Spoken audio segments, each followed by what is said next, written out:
Oh, hi there. I know you're all doing your part to prevent the spread of coronavirus, but what about in your own home? Germs are sneaky and can remain on the surface for days. Commonly touched surfaces should be cleaned and disinfected regularly.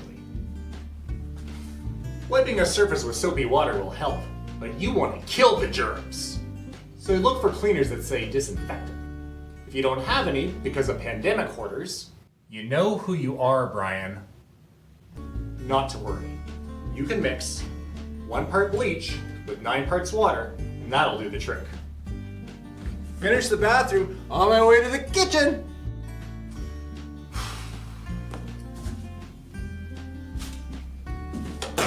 That's super gross.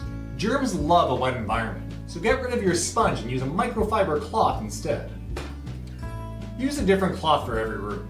You can launder afterwards in the warmest appropriate water setting, and then dry completely. If someone in your house has been sick, their laundry should be done in the same way, and can be washed with those of other people.